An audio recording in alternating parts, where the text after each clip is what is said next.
Hello everyone, welcome to DNA. तो तय हो चुका है चैंपियंस ट्रॉफी का फाइनल, इंडिया वर्सेस न्यूजीलैंड होने वाला है। न्यूजीलैंड ने साउथ अफ्रीका को 50 रन से पटकनी देके जगह बना ली अपनी फाइनल में, और एक तरफा हमें लोन वॉरियर की तरह देखने को मिले। डेविड मिलर सेंचुरी लगाई लेकिन कोई काम नहीं आई।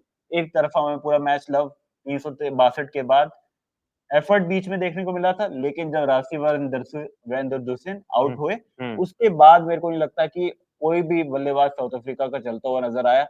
ताश के पत्तों की तरह 161 पे गिरा था और उसके बाद 212 पे यहाँ पे हमें देखने को मिले 8 विकेट।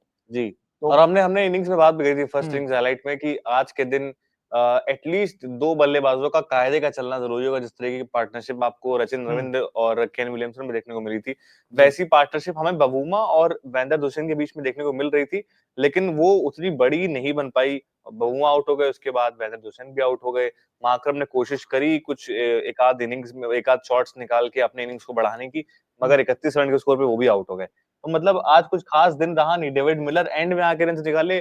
शायद क्लासेन अगर चलते तो मामला कुछ और होता, बहुत ज़्यादा डिफरेंट नज़र आता। रायन रिकल्टन और क्लासेन की हमने बात करी थी कि इनका चलना बेहद ज़रूरी है, और और दोनों ही नहीं सही। दोनों ही बिल्कुल नहीं चले। मतलब लेकिन रायन ये किसी रिकल्टन ने भी इस पार एक्सपेक्ट नहीं नहीं किया कर था कि पाए। डेविड मिलर 100 बना देंगे। लास्ट में उनको मेरे को लगता है कि ये अपने डेविड मिलर ने पर्सनल खुद माइलस्टोन नहीं के लिए किया था। डेविड मिलर ने खुद भी एक्सेप्ट नहीं किया था। डेविड मिलर तो खुद अपने मान के नहीं चल रहे थे कि मैं 100 मार दूँगा। आखिरी में आके पता नहीं कैसे-तैसे ये सिचुएशन बन गई। हुँ, वो मारते गए, मारते गए, मारते गए, और कई बार लगते बचे चले भी। गए। हाँ, आखिरी में एक आध बार बचे भी, कई बार वो कैच भी उनके ड्रॉप हुए, कई चांसेस बने।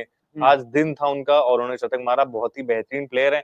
शायद उनके साथ अगर क्लासेन बचे होते अंत तक तो बहुत ही आपको डिफरेंट रिजल्ट देखने को मिलता। लेकिन बेहतरीन सेंचुरीज़ हमें देखने को मिली पहली पारी में, वो थी जी, केन विलियमसन और सचिन रविंद्र की, जी, जिसकी वजह से न्यूजीलैंड बड़ा स्कोर बना पाई 362 रन का। और जी, फिर जी, जी। कैमियोज़ देखने को मिले उसके बाद, अगर हम बात करेंगे, अगर हम देखें ग्लेन फिलिप्स के और साथ ही साथ डेरेन मिचेल के भी। जी, 49-49 रन के 2 जी, कैमियोज़ देखने को मिले, और वो वही मेरे हिसाब से रन्स काफ़ी आपको धार कर दी उन्होंने आपको बिल्कुल आखिरी में आके।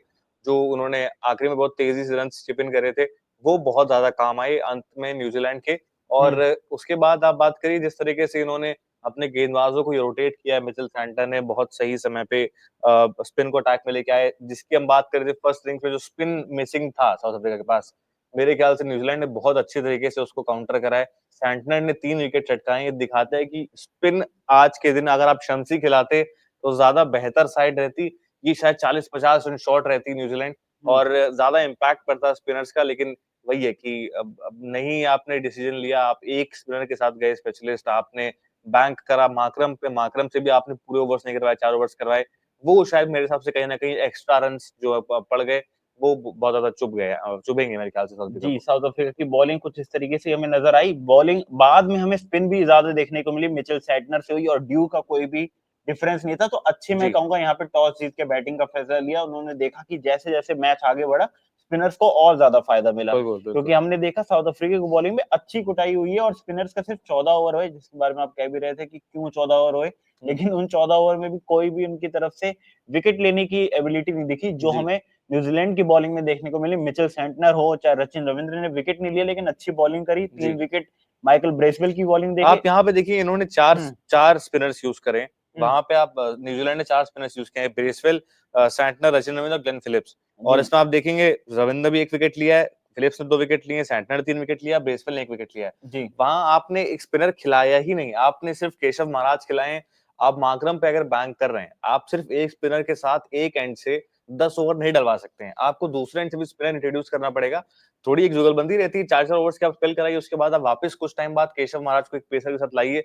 मतलब ये सब चीज़ें तो बेसिकली अगर आप रोहित शर्मा को कायदे से स्टडी कर लेंगे, महेंद्र सिंह धोनी को कायदे से स्टडी कर लेंगे, कोहली को कायदे से स्टडी कर लेंगे, तब भी आपको आइडिया लग जाएगा किस तरीके से आपको बॉलिंग रोटेशंस करने हैं। लेकिन जो जिस तरीके से चलता आ रहा है, वही ऑर्थोडॉक्स तरीके से आप वही कोशिश करेंगे चलाने की, पुराने जिस तरीके से चलते आ रहे हैं, उस तरीके से अभी बहुत चीज़ें चेंज हो गई यार। फिर एक स्पिनर स्पेशलिस्ट स्पिनर के जी। साथ आप यहाँ पे नहीं मुकाबला निकाल सकते थे। स्पिनर मेरे हिसाब से एक एक्स फैक्टर ज़रूर है आज के जी, मुकाबले अब में। देखिए, बात करें तो न्यूज़ीलैंड ने तो ये बाज़ी मार ली है, 4 स्पिनर्स वो भी खिला रही है। ज़रूर उसमें 1-2 पार्ट टाइम है, जो इंडिया के पास अच्छे ऑलराउंडर्स हमें देखने को जी, मिलते हैं और जी, की बॉलर स्पिनर्स देखने को मिलते हैं। जी। 9 मार्च को बड़ा मुकाबला है, 8 मार्च से हमारी कवरेज रहेगी, तो फॉलो और सब्सक्राइब कीजिए। और आज की आपको हाइलाइट्स पसंद आई है, तो लाइक, शेयर, कमेंट करें। 9 मार्च को बड़े मुकाबले के लिए आप भी हमारे साथ तैयार रहिएगा, 2 बजे से हम आपके साथ जुड़ेंगे। तो कीप वॉचिंग डीएनए और फॉलो करना बिल्कुल ना भूलें।